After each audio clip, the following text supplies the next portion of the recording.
మన చిన్నప్పుడు పల్లె కన్నీరు పెడుతుందో సాంగ్ వినే ఉంటాం. పల్లె కన్నీరు పెడుతుందో కనిపించని కుట్రల, నా తల్లి బందీ అయిపోతుందో కనిపించని కుట్రల. ఈ సాంగ్ 2 తెలుగు రాష్ట్రాలను ఒక ఊపు ఊపేసింది. ఇప్పుడు ఈ పాటలో ఉన్న భావం మళ్ళీ చాలా ఏళ్ల తర్వాత తెలంగాణలో మార్వాడి గో బ్యాక్ అనే నినాదంతో పాటు వినిపిస్తుంది. అదేంటి అంటే కుల వృత్తులపై మార్వాడీల దాడి. Welcome to four front. For more interesting news and stories like this please subscribe. కుల వృత్తులపైన దాడి చేస్తున్న వారు ఎవరు? మార్వాడీలా, జైన్లా, గుజరాతీలా, లేక ఇంకో వర్గమా? నో, ఇవేవి కాదు. మరెవరు? నువ్వే. ఎస్, నీలో ఉన్న ఇన్ఫీరియారిటీ ఫీలింగే తెలంగాణలోని కుల వృత్తులను చనిపోయేలా చేశాయి. నాన్న చెప్పాడనో, ఫ్రెండ్ జాబ్ చేస్తూ లక్షల్లో సంపాదిస్తున్నాడనో, జాబ్ చేయకపోతే పెళ్లి కాదనో, కుల వృత్తులు చేసుకుంటే సమాజం చిన్న చూపు చూస్తుందనో మనమే కుల వృత్తులను చంపేశాం. అదే మనం మనకు వచ్చిన పనిని చేసుకుంటూ మార్కెట్ ని ఎక్స్టెండ్ చేసుకుంటూ పోతే ఈ మార్వాడి లాంటి వాళ్ళు తయారయ్యే వాళ్ళ మనం ఇచ్చిన గ్యాపే కదా వాళ్ళు ఫిల్ చేస్తున్నారు. ఇది ఒక్కటే కాదు, కుల వృత్తులు చనిపోవడానికి ఇంకా ఎన్నో రీజన్స్ ఉన్నాయి. అవేంటో ఇప్పుడు చూద్దాం. తెలంగాణ కొన్ని వందలేళ్లు నిజాం పాలన మగ్గిపోయింది. 3 పూటలు కడుపు నింపుకోవడమే గగనం అనే టైం అది. అండ్ మోర్ ఓవర్ పని చేయించుకొని దానికి తగ్గ పైకం ఇవ్వకుండా శ్రమ దోపిడీ చేసేది నిజాం ప్రభుత్వం. ఇక వాళ్ళు పోయినాక ఏమన్నా మారిందా అంటే లేదు. నిజాం ప్లేస్ లో దొరలు, భూస్వాములు తయారయ్యారు. మడుగులన్నీ అడుగంటి పోయినవి, బావులు సాగుకు దగ్గరయ్యినవి, వాగులు వంకలు ఎండిపోయినవి, సాకలి పొయ్యిలు కూలిపోయినవి, పెద్ద బోరు పొద్దంత నడుస్తుందో బలిసీనా దొరలది. మరి పేద రైతుల బాబులెందుకెండే నా పల్లెల్లోనా? ఇంకేముంది, కుల వృత్తులు చేసుకుంటే బతకడం కష్టమని దుబాయ్, ముంబై, సూరత్, భీమండి ఇలా వివిధ ప్రదేశాలకు పొట్టకూటి కోసం వలసలు స్టార్ట్ అయ్యాయి. మరి అక్కడికి వెళ్ళి మార్వాడిలాగా బిజినెస్ స్టార్ట్ చేసామా అంటే లేదు, లేబర్ పని చేశాం. పరక శాపలకు గాలాలేసే తురకల పోరలు యాడికి పోయిరి, లారీలల్లా క్లీనర్లయ్యిర, పెట్రోల్ మురికిల మురికయ్యిండ్రా. తల్లి దూదు సేమియకు దూరమయ్యినారా సాయబుల పోరలు, ఆ బేకరి కేపులో ఆకలి తీరిందా ఆ పట్టణాలలో.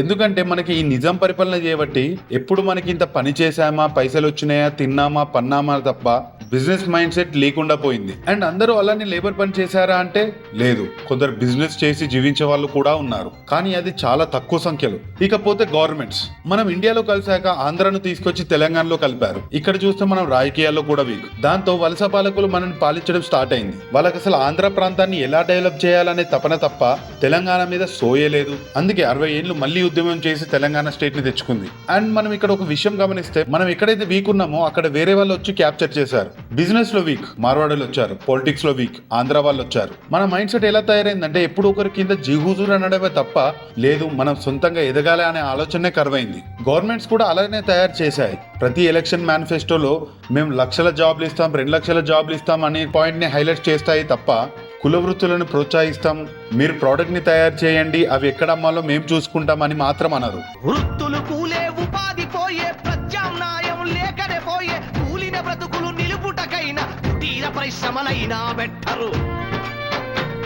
అరే బహుళ జాతి కంపెనీల మాయలో నా మా అన్నల్లారా, భారత పల్లెలు నలిగిపోయి కుమిలే ఓ అయ్యల్లారా. ఈ మధ్య మన తెలంగాణ సీఎం రేవంత్ రెడ్డి గారు ఓయూకు వెళ్లి అక్కడ స్టూడెంట్స్ ను ఉద్దేశించి మాట్లాడుతూ గత బీఆర్ఎస్ ప్రభుత్వంపై విరుచుకుపడ్డారు.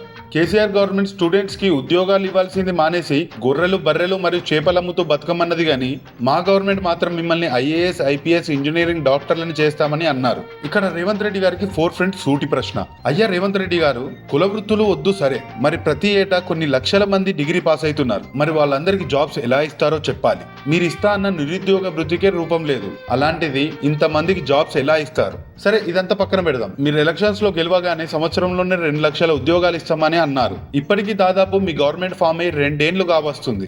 ఆ 2 లక్షల జాబ్లు ఏమయ్యో చెప్పాలి ఫస్ట్. మీ గవర్నమెంట్ 60,000 జాబ్లు ఇచ్చేసామని చెప్పుకుంటుంది, కానీ మీ గవర్నమెంట్ ఫామ్ చేసినప్పటి నుంచి ఇచ్చిన జాబ్ నోటిఫికేషన్స్ దాదాపు 10,000 మాత్రమే. సో ఈ రాజకీయ నాయకుల మాటలు నమ్మడం ఆపేసి కుల వృత్తులపైన దృష్టి పెట్టండి. ఇక్కడ గవర్నమెంట్స్ అనడం కూడా తప్పే, ఎందుకంటే జాబ్స్ ఇస్తామంటేనే మనం ఓటేస్తాం, లేదంటే లేదు. పరిస్థితి ఎలా తయారైందంటే ఒక 100 పోస్టులకి గవర్నమెంట్ నోటిఫికేషన్ ఇస్తే దానికి లక్షలలో ఎగ్జామ్స్ రాస్తున్నారు. జాబ్ రాని వాళ్ళు హైదరాబాద్ లో ర్యాపిడో, స్విగ్గీ, జొమాటోలో పనిచేసి బతుకుతున్నారు తప్ప మరి ఊరికి పోయి అక్కడ డిమాండ్ ఏముంది, దాన్ని ఎలా సప్లై చేయాలని మాత్రం ఆలోచించట్లేదు. ఇంకొందరు అయితే జాబ్ రాకపోతే సూసైడ్ చేసుకొని చనిపోతున్నారు. అంటే మన మైండ్ సెట్ జాబ్ రాకపోతే బతికే వేస్ట్ అనే విధంగా ఎలా ట్యూన్ అయిందో ఒక్కసారి ఆలోచించండి. పేరెంట్స్ కూడా పిల్లలపై ప్రెషర్ రుద్ది జాబ్ రాకపోతే నీ బతికే వేస్ట్ అనే విధంగా చేయకుండా రారా బిడ్డ జాబ్ రాకపోతే ఏముంది, మన పని మనకుంది, చేసుకుంటూ బతుకుదామని పిల్లల్ని ప్రోత్సహించండి. అంతేగాని పక్కింటోడేమనుకుంటాడు ఎదురింటోడేమనుకుంటాడు అని నామూషి పడకండి. ఒకప్పుడు ఏవైతే కుల వృత్తులు చేయనుకున్నామో ఇప్పుడు వాటికే డిమాండ్ పెరిగింది.